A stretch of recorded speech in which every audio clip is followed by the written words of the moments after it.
चलिए चलते हैं अपने पिछले वीडियो से ठीक आगे। और इसमें एक बात समझिए, पिछले वीडियो हम लोगों ने आइडेंटिकल फर्म्स की बात की थी कि जितनी भी कंपनीज काम कर रही हैं, फर्म्स हैं, कंपनी नॉट नेसेसरली कंपनी और दुकान भी हो सकती है, या कोई प्रोडक्शन हाउस हो सकता है, कुछ भी हो सकता है यार, मतलब कंपनी होना जरूरी नहीं है, फर्म है। अब वो फर्म सारी आइडेंटिकल है, इसका मतलब क्या हुआ कि हर फर्म बराबर बराबर क्वांटिटी सप्लाई कर रही होगी या फिर सेल कर रही होगी। अच्छा, यहां पर हम लोगों ने ये देखा था, ये हमारा डीडी 0 मान लीजिए, और ये हमारा प्राइस लाइन हो गई थी, है ना। और इसमें हम लोगों ने देखा था कि यहां पर हमें इक्विलिब्रियम पहले मिल रहा था, इसको ई बोल देते हैं, इस वाले पॉइंट को एफ बोल देते हैं, और इसको हम लोग बोल देते हैं जी। ठीक। अच्छा, अब जब ई पर हमें इक्विलिब्रियम मिल रहा है तो हमें कितनी क्वांटिटी मिल रही थी, क्यू स्टार। क्यू स्टार हमारी वो क्वांटिटी है जिसको हम लोग बोलते हैं इक्विलिब्रियम क्वांटिटी, संतुलन मात्रा। अब मान लीजिए कि कुल काम करने वाली फर्म्स हमारे यहाँ पर एन है, कितनी एन, और हर फर्म कुछ सप्लाई कर रही है, कितना कर रही है, क्यू एस एफ। ठीक, हर एक फर्म की ये सप्लाई है, तो एक फर्म की सप्लाई गुणे नंबर ऑफ फर्म कर देंगे तो हमें क्या मिलना चाहिए, टोटल जो हमारी क्वांटिटी आ रही है संतुलन मात्रा की वो आ जानी चाहिए, है ना। आगे बात समझ में। अच्छा, तो यहां से हमसे पूछा जाए कि फर्म्स का नंबर कितना होगा, तो हम कह देंगे टोटल संतुलन मात्रा बटे वो मात्रा जो एक फर्म सप्लाई कर रही है। ठीक। अच्छा, अब देखो यहां पर कई बच्चे हैं ना यार, वो लोग घबरा जाते हैं नोटेशन देखकर के, नोटेशन समझते हैं। जैसे हम लोगों ने यहाँ पर क्यू स्टार लिखा हुआ है, ये क्यू स्टार क्या बता रहा है, ये बता रहा है कि इक्विलिब्रियम क्वांटिटी कितनी होगी। ऐसे यहाँ पर क्यू एस और एफ क्यों लिखा हुआ है, क्यू एस का मतलब हो गया सप्लाई कर रहा है, लेकिन एक फर्म की बात है इसलिए एफ लिख दिया।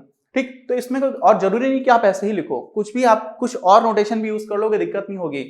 इन सारी चीजों से घबराना बिल्कुल भी नहीं है, कुछ भी कर सकते हो आप। अरे इसको क्यू स्टार की जगह मान लीजिए मैंने इसी चीज को ऐसे भी लिख सकते हैं, मान लीजिए मैंने बोला कि जो ये आ रहा है क्यू स्टार, इसको हम बोलेंगे कैपिटल क्यू।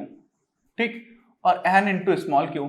स्मॉल क्यू वो क्वांटिटी है जो एक फर्म बना रही है, एन फर्म्स की संख्या है, तो एक फर्म जितने बना रही है, मान लीजिए 10 बना रही है और फर्म की संख्या है 5, तो 5 फर्म्स मिलाकर के 50 बना देंगी, और 50 हमारे इस वाले केस में क्या हो गई, जो टोटल ओवरऑल क्वांटिटी है इक्विलिब्रियम क्वांटिटी वो हो गई।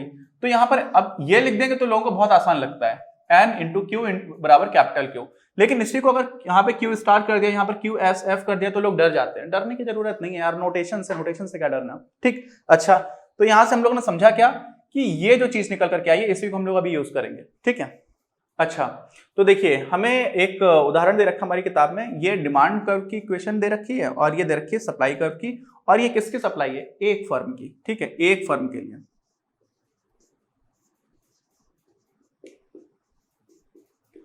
अब इसको ध्यान से समझना, आसान है लेकिन वही कॉन्सेप्चुअल क्लैरिटी होगी तो दिक्कत नहीं आएगी। ये हमारी डिमांड कर्व है, क्या दे रखा है, 200 माइनस पी, जब प्राइस रेंज 0 से लेकर के 200 तक है ना, और शून्य हो जाएगी डिमांड जब 200 से ज्यादा प्राइस है। अच्छा, डिमांड कर्व जाता भी कुछ इसी तरह से है, तो मान लीजिए इसे हम आगे बढ़ा देंगे ऐसे ऐसे करके, तो ऐसा कुछ हो रहा होगा, ये जो कीमत आ रही होगी कुछ 200 आ रही होगी। क्यों, क्योंकि 200 के जैसे ही पहुंचेगा वैसे ही डिमांड आपकी 0 के, देखिए यहां से जब इधर आ गया और नीचे वाली लाइन में अगर आप डिमांड की बात कर रहे हो, क्वांटिटी डिमांडेड, तो वो 0 हो जाएगी, तो ऐसा कुछ लाइन बनेगा। ठीक। अच्छा, और उसके आगे कितना भी चलेगा, प्राइस कितना भी आगे जाए तो 0 ही रहेगा। ठीक है, तो ये हम लोगों ने देखिए डिमांड हो गया। एक फर्म का सप्लाई कर्व क्या दे रखा है, 10 प्लस पी, जब प्राइस 20 या उससे ज्यादा है, P is greater than equal to 20, मतलब 20 है या फिर उससे ज्यादा होगा तो हम 10 प्लस P से कोई भी फर्म प्रोडक्ट बनाना स्टार्ट करेगी, और अगर 20 से कम है तब तक कोई भी प्रोडक्ट नहीं बनाएगी। ये बात है, देखो ये जो प्राइस था यहां से बढ़ता जाएगा बढ़ता जाएगा बढ़ता जाएगा, जब तक हमारी एवरेज कॉस्ट के मिनिमा तक नहीं पहुंचेगा ना तब तक फर्म कुछ भी नहीं बनाएगी। तो इस वाले केस में ऐसा हो जा रहा है कि वो जो प्राइस है मिनिमम वाला, जो ये मिनिमा का ये वाला लाइन आ रही है, ये कुछ 20 के बराबर बन रहा है, और उसके बाद तो फिर आपकी ये ऐसी लाइन बन गई। हालांकि यहाँ पर स्ट्रेट लाइन दे रखा है तो ये ऐसे सीधी लाइन यहाँ से बन जाएगी, यहाँ से कुछ ऐसी सीधी लाइन होगी। ठीक। अच्छा, तो ऐसा कुछ कर्व होगा, उसको भी हम, ये सब क्यों मैं बताता हूं, देखो सीधे सीधे हम लोग मैथ्स में कर लेंगे, लेकिन आप विजुलाइज करते हो ना तो ग्राफ से भी आपको समझ में आ रहा है, तो सब जगह सब इंटरकनेक्शन बन रहा होता है कि आप न्यूमेरिकली भी कर ले रहे हो, आप ग्राफिकल मेथड से भी कर ले रहे हो, सारी तरीके से कर लोगे तो फिर आपको पूरी क्लैरिटी होती है, उस टाइम पे सब दिख रहा होता है ना, तो कहीं से गलत नहीं होगा। एग्जाम में कहीं पर कंफ्यूजन भी हो गया तो आप दूसरे मेथड से कर ले जाओगे। ठीक है, तो यहां पर क्या हो रहा है कि ऐसा ही कुछ हमको दे रखा है एक फर्म का, और अब हमसे बोला गया है कि हमें वही इक्विलिब्रियम क्वांटिटी यानी कि संतुलन मात्रा और संतुलन कीमत निकालने की बात की गई है। तो पहली बात तो ये समझो, हम लोग क्या किस तरह की बात करें, निर्बाध प्रवेश और बहिर्गमन, फ्री एंट्री और एग्जिट है, निर्बाध है, कोई बाधा नहीं है। ऐसी स्थिति में हम लोगों ने पढ़ा था कि जो हमारी मिनिमम एवरेज कॉस्ट होती है, क्या होती है, मिनिमम एवरेज कॉस्ट होती है, उसी के बराबर प्राइस हो जाता है। और संतुलन प्राइस, संतुलन कीमत जो है जिसको हम लोग बोलते हैं इक्विलिब्रियम प्राइस, वो हमेशा यही रहता है, मिनिमम ऑफ एवरेज कॉस्ट। तो मिनिमम ऑफ एवरेज कॉस्ट से ही प्रोडक्शन स्टार्ट होता है। दूसरी बात समझिए, ये जो मिनिमम कॉस्ट थी यही से तो सप्लाई कर शुरू हुआ, इसके पहले तो था ही नहीं, इसके पहले तो जीरो था, जब तक इससे भी कम प्राइस रहेगा तो जीरो था, यहीं से तो स्टार्ट हुआ है। तो जब यहां से स्टार्ट हुआ है ना, तो इस वाले लेवल पर हम लोग क्या दिख जाएंगे, हमें कहां से स्टार्ट हुआ है, ये 20 से स्टार्ट हुआ है। तो यहां से ही हमको समझ में आ जाता है सीधा सीधा कि जो पी स्टार अगर आप इसको बोल ले इक्विलिब्रियम प्राइस को, वो तो 20 हो जाएगा। सीधा एकदम सिंपल लॉजिक लगाया, कुछ भी नहीं करना था, कोई कैलकुलेशन नहीं, बस देखा कि यार देखो 20 से प्रोडक्शन स्टार्ट हो रहा है, तो जिस प्राइस से प्रोडक्शन स्टार्ट हो रहा होता है वही आपका मिनिमम हो जाता है, मिनिमम एवरेज कॉस्ट का। तो 20 से हो रहा है, 20 के ऊपर बढ़ता जाएगा, लेकिन हमें बढ़ने से मतलब थोड़ी हमें सुपर नॉर्मल प्रॉफिट थोड़ी कमाने हैं, हमें अधिक सामान्य लाभ कमाना ही नहीं है, हमें तो बस वही देखना है कि वो प्राइस क्या रहेगा। क्यों? क्योंकि वो प्राइस उतने पर ही घूम फिर करके आता रहेगा। तो हमें पी नॉट या पी स्टार कुछ भी बोल दो, वो मिल गया। अब जैसे ही पी मिल गया, वैसे ही आपको क्या करेगा, जो आपकी यहां पर देखो, इस ग्राफ में देखो, आपको डिमांड कर्व दे रखी है, इसकी इक्वेशन दे रखी है, आपको प्राइस मिल गया, तो इस प्राइस की वैल्यू जैसे आप इस डिमांड में डालोगे तो ये वाला पॉइंट आपको मिल जाएगा। यानी कि कौन सा हमारा इक्विलिब्रियम क्वांटिटी लेवल होगा, ये किस बात पर डिपेंड कर रहा है, प्राइस आपको पता चल गया तो सिर्फ और सिर्फ डिमांड पर डिपेंड करेगा। तो डिमांड वाले में आप डाल दो, डिमांड वाले में 200 माइनस पी करोगे, पी की वैल्यू कितनी है, 20 आ गई है, 200 माइनस 20 कितना हो गया, 180, 180। यानी कि जो हमारा क्यू स्टार आएगा वो कितना हो जाएगा, 180। आगे बात समझ में? अच्छा, अब हमसे ये पूछा गया इसमें कि ये बताओ कि ठीक है, संतुलन मात्रा तो आपकी 180 आ गई, और ये बताइए कि ऐसी स्थिति में कितनी फर्म्स हैं जो इस बाजार में काम कर रही हैं। अच्छा, तो अब क्या सोचेंगे, अब हम ये सोचेंगे कि एक फर्म कितना प्रोड्यूस कर रही थी, 10 प्लस पी कर रही थी, है ना। तो 10 प्लस पी जो वो प्रोड्यूस कर रही है, और पी कितना आ चुका है आपका संतुलन प्राइस, ये तो हमेशा फिक्स रहेगा, देखिए हम लोगों ने देखा ही है। तो अगर पी आपका 20 है, तो क्यू एस एफ यानी कि एक फर्म कितना प्रोड्यूस कर रही है, वो क्या हो जाएगा, 10 प्लस पी, और पी की जगह क्या रख देंगे, 20, तो कितना हो गया टोटल 30। इसका मतलब एक फर्म कितना बना रही है, 30। अच्छा, और हम लोगों ने देखा था कि नंबर ऑफ फर्म्स, फर्म की संख्या, उसमें गुणा कर दें हम लोग किसका, एक फर्म कितना बना रही है। और एक फर्म से क्यों कर रहे हैं आप, क्योंकि आइडेंटिकल फर्म्स है, एक फर्म जितना बना रही है सारी फर्म्स उतना ही उतना बना रही है, एग्जैक्टली सेम। और ये किसके बराबर था हम लोगों का, क्यू स्टार के बराबर। कितना हो जाएगा, क्यू स्टार कितना है, 180 है, क्यू एस एफ कितना आया, देखो 30 आ गया, एन क्या हो जाएगा, एन गुणे 30 बराबर 180 है, सीधा सीधा एन बराबर 6 आ गया, 3 6 18।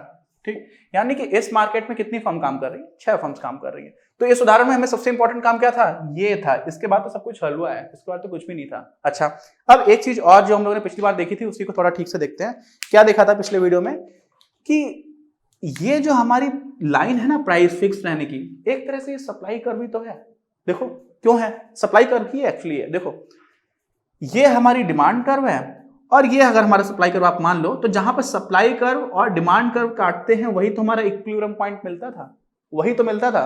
तो यहां पर क्या हो गया, यहां पर आपका सप्लाई कर्व बिल्कुल फ्लैट हो गया है। क्या हो गया है, बिल्कुल फ्लैट हो गया है। तो सप्लाई कर्व यहां पर जो शिफ्ट नहीं करने वाला, ऐसा समझ लो। एक्चुअली क्या हो रहा होगा, देखो वास्तव में इसको सप्लाई कर्व, आप कंफ्यूज मत होना, हो क्या रहा है, ये प्राइस है, सप्लाई इस तरह से शिफ्ट होगी कि हमेशा प्राइस ये बना रहेगा। तो सिर्फ और सिर्फ डिमांड कर्व से आप क्वांटिटी निकालोगे, डिमांड आगे हो जाएगी तो क्वांटिटी देखो बढ़ गई, Q2 पहुंच गया, डिमांड कम हो गई तो यहां पर आप F पे पहुंच गए, तो टोटल आपका इतना ही प्रोड्यूस किया जा रहा होगा, इतनी ही इक्विलिब्रियम क्वांटिटी होगी, और इतना ही क्या हो जाएगा, प्राइस तो फिक्स रहेगा ही रहेगा। तो एक तरह से आप इसको सप्लाई कर्व की तरह ट्रीट कर सकते हो। ठीक, अच्छा, अब इसमें बात सोचो होगा क्या, क्या हो कह रहा है एग्जैक्टली, ऐसा क्यों हो जा रहा है। तो देखिए एक बात तो हमें समझ में आ गई कि लॉन्ग रन में जो प्राइस है वो मिनिमम एवरेज कॉस्ट के बराबर रहेगा, यानी कि फिक्स्ड रहेगा। ठीक, अब कुछ ऐसा हुआ, किसी कारणवश, कोई भी कारण होगा, डिमांड आपकी कम हो गई, शिफ्ट हो गया डिमांड कर बाईं तरफ। किस तरफ शिफ्ट हो गया, बाईं तरफ। जब बाईं तरफ शिफ्ट हुआ तो हुआ क्या, जैसे ही बाईं तरफ शिफ्ट हुआ तो यहां पर हमारे क्या मिल जाता है, इंटरसेक्शन पॉइंट है प्राइस का और इस डिमांड कर्व का। तो इससे हुआ क्या, वास्तव में इस पॉइंट तक जो क्वांटिटी सप्लाई की जा रही थी संतुलन मात्रा की, वो कितनी थी, फर्म्स तो इतना ही बना के बैठी हुई थी, जो पीछे वाला आपका पॉइंट था, और डिमांड आपकी इतनी ही रह गई। तो क्या हो गया, सप्लाई हो गई ज्यादा, डिमांड हो गई कम। तो ये जो एफ ई लिखा हुआ है ना, इतने के क्या हो गया, इतना आपकी क्या हो गई, एक्सेस सप्लाई। इसको हम लोग लिख देते हैं एक्सेस सप्लाई। सप्लाई ज्यादा हो गई, सप्लाई ज्यादा होती है तो क्या हो जाता है, सप्लाई ज्यादा है इसका मतलब क्या करेंगे, जो फर्म्स हैं वो ये कोशिश करेंगे यार ऐसा करते हैं, हमें तो अपना सामान बेचना है तो सस्ता कर देते हैं। और जैसे ही आप प्राइस गिराओगे वैसे क्या हो जाएगा, बहुत सारी फर्म्स को नुकसान होने लगेगा। क्यों? क्योंकि वैसे ही मिनिमम एवरेज कॉस्ट के बराबर था, एवरेज कॉस्ट एकदम मिनिमम पे थी, उससे कम करोगे तो नुकसान होने लगेगा। और नुकसान लॉन्ग रन में नुकसान तो सह नहीं सकते हैं, शॉर्ट रन में तो फिर भी एवरेज वेरिएबल कॉस्ट है तो आप बंद नहीं करोगे, तो लॉन्ग रन में क्या हो जाएगी, कुछ फर्म्स निकल जाएंगी। और जैसे ही फर्म्स निकलना स्टार्ट कर जाएंगी वैसे क्या हो जाएगी, सप्लाई अपने आप कम होना स्टार्ट हो जाएगी। ठीक, तो सप्लाई कम होना स्टार्ट हो गई, और सप्लाई कम होने की वजह से ही तो क्या हुआ, ये कर्व था, धीरे धीरे जो डिमांड आपकी नहीं आई थी उसी के बराबर सप्लाई पहुंच जाएगी। तो ये जो Q1 आपको मिला है यही आपका क्या हो जाएगा, इक्विलिब्रियम क्वांटिटी सप्लाई की भी, और वास्तव में इक्विलिब्रियम क्वांटिटी है तो वो डिमांड की भी होती है, क्योंकि इक्विलिब्रियम पर होता क्या है, जो मार्केट डिमांड होती है मार्केट सप्लाई के बराबर होती है, तो सप्लाई अपने आप ही कम हो जाएगी। क्यों कम हो गई, समझ में आया आपको? क्योंकि फर्म क्या करेंगे, पैसे कम करना स्टार्ट करेंगे, लेकिन पैसे कम करने का मतलब क्या हुआ कि नुकसान हो रहा है, तो नुकसान बहुत सारी फर्म्स नहीं सह पाएंगी, वो बाहर निकल जाएंगी, तो ओवरऑल जो क्वांटिटी सप्लाई हो रही थी वो कम हो जाएगी। तो वो कम इसीलिए हो गई क्योंकि डिमांड पर ही सीधा सीधा डिपेंड कर रहा है। इससे देखोगे ग्राफ से देखे तो सब तुरंत समझ में आ जाएगा कि ये कैसे हो गया, लेकिन उसके पीछे का मैकेनिज्म क्या है, लॉजिक क्या है, रीजनिंग क्या है, क्या कैसे हो क्या रहा है, समझ रहे हैं, वो इंपॉर्टेंट है। अच्छा अब समझिए, मान लीजिए किसी कारणवश यहां पर डिमांड बढ़ जाती है, डिमांड कर्व जब बढ़ने का मतलब क्या हुआ कि राइट वर्ड शिफ्ट हो जाएगा। ठीक है, क्या हो जाएगा, राइट वर्ड्स। अच्छा इसमें भी एक बात समझो, हम लोग क्या लिखते हैं, टूवर्ड्स, ठीक, किसी और, तो टूवर्ड्स होता है या टूवर्ड होता है, बताइए। तो देखो जो इंग्लिश, ब्रिटिश इंग्लिश है ना, उसमें हम लोग हमेशा एस लगाते हैं, टूवर्ड्स करते हैं, राइट वर्ड्स करते हैं, ठीक है, WARDS कर देते हैं। लेकिन ये आपका जब सिर्फ टूवर्ड लिखना है तो ये आपकी अमेरिकन इंग्लिश में हो जाता है। ठीक, तो इसमें कंफ्यूज होने की कुछ भी गलत नहीं है, लेकिन थोड़ा ध्यान रखिएगा। तो टूवर्ड्स है, राइट वर्ड्स है, लेफ्ट वर्ड्स है, ठीक है, तो एस लगा देते हैं क्योंकि हम लोग ब्रिटिश इंग्लिश फॉलो करते हैं, हमारे यहाँ उन लोगों ने रूल किया था, हमें इंग्लिश सिखा के चले गए, तो हम लोग उन्हीं की ज्यादा सुनते हैं। ठीक है, तो नॉर्मली टूवर्ड्स लिखना ज्यादा सही रहता है क्योंकि अपने यहाँ ब्रिटिश इंग्लिश फॉलो होती है। एनीवेज अब एक चीज और बताऊं, ज्यादातर कंपनीज जो अपने यहाँ काम कर रही हैं, जैसे यूट्यूब है, गूगल है, ये सारी कंपनीज अमेरिकन कंपनीज है, तो इसमें कई बार आपको अमेरिकन इंग्लिश को ठीक लिखता हुआ दिख जाता है, तो दोनों ही तरह का यूज होने लगा, इतनी बड़ी बात नहीं है। चलो वापस आ जाते हैं, तो होता क्या है, ये राइट वर्ड शिफ्ट हो गया, ठीक, डिमांड कर्व। अब क्या हुआ, जैसे ही राइट वर्ड शिफ्ट हुआ तो अभी तक तो जो आपकी क्लेम क्वांटिटी थी वो ई पर ही बनी हुई थी, ये पीछे वाला भूल जाओ, ये वाला हो गया खत्म, अब अगले की बात कर रहे हैं, ठीक है, जो ब्लैक से लिखा हुआ है। अब क्या हुआ, आपकी इक्विलिब्रियम क्वांटिटी तो क्यू स्टार है, लेकिन जैसे डिमांड कर्व शिफ्ट हो गया आगे, इसका मतलब क्या हो गया कि लोग ज्यादा डिमांड कर रहे हैं, लोग इसी प्राइस पर यहां तक की डिमांड कर रहे हैं, कहां तक की, Q2 तक की। लेकिन Q2 तो है नहीं, अभी तो क्या बना हुआ है, क्यू स्टार बना हुआ है। एकदम थोड़ी देर के लिए सोचिए, अब जैसे क्यू स्टार बना हुआ है तो लोगों को तो चाहिए ज्यादा, Q2 चाहिए और है क्यू स्टार, तो लोग क्या करेंगे, ये क्यू स्टार से Q2 तक के बीच की जो है उसको हम लोग क्या बोल देंगे, एक्सेस डिमांड। ये अधिक मांग है, ज्यादा मांग है। अब ज्यादा मांग कर रहे हैं तो लोग क्या करते हैं, लोग ज्यादा पैसा देने के लिए तैयार हो जाते हैं। जैसे ही ज्यादा पैसा देने के लिए तैयार करेंगे, ये जो आपका प्राइस है, इस प्राइस से ही ऊपर प्राइस आने लगेगा, ठीक, क्योंकि लोग ज्यादा पैसा देना चाह रहे हैं, तो जैसे ही ऊपर जाने लगेगा वैसे ही यहां पर सुपर नॉर्मल प्रॉफिट्स बनने लगेंगे। क्यों?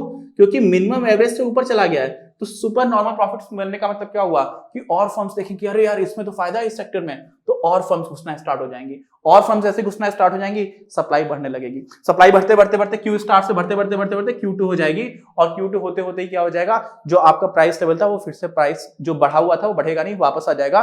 तो ये चीज थोड़ी देर की हलचल होगी, एकदम स्टैटिक नहीं रहेगा कि ये प्राइस एकदम ही स्टैटिक रहेगा, रियल लाइफ में एकदम स्टैटिक नहीं रहेगा, लेकिन थोड़ी देर बाद फिर से वहीं पर आ जाएगा। ठीक, वो थोड़ी देर कितनी होगी बहुत सारे फैक्टर्स पे डिपेंड करता है, लेकिन आप लॉन्ग रन में देखोगे तो फिर से घूम फिर करके यहां पर आ जाएगा। एक कीनेसियन इकोनॉमिक्स बहुत ज्यादा इंपॉर्टेंट है, बहुत ही बड़े इकोनॉमिस्ट थे, तो उन्होंने एक बार बोला था we all are dead in the long run, तो लॉन्ग रन को लेकर के थोड़ा क्रिटिसाइज करते थे, वहां पर इंपॉर्टेंट भी था, रिसेशन से निकालने की बात थी। एनीवेज, तो ये सारी चीजें लॉन्ग रन में होंगी, तो वो कितना टाइम होता है वो भी बहुत इंपॉर्टेंट होता है रियल लाइफ में, लेकिन अभी आप कॉन्सेप्चुअल लेवल पर आप समझोगे तो क्या हो रहा है कि डिमांड कर दो, ग्राफ देखे तो तुरंत समझ में आ जाता है कि भाई प्राइस लाइन फिक्स्ड है, यहां से आपने बढ़ा दिया तो यही आपकी सीधी सीधी क्या हो गई, ये जो आया ये इक्विलिब्रियम क्वांटिटी होगी, जहां पर भी इसका प्रोजेक्शन आएगा, कम हो गया था तो ये प्रोजेक्शन आया था तो आपने Q1 निकाल दिया था, इधर Q2 निकाला, यहाँ पे Q1 निकाला।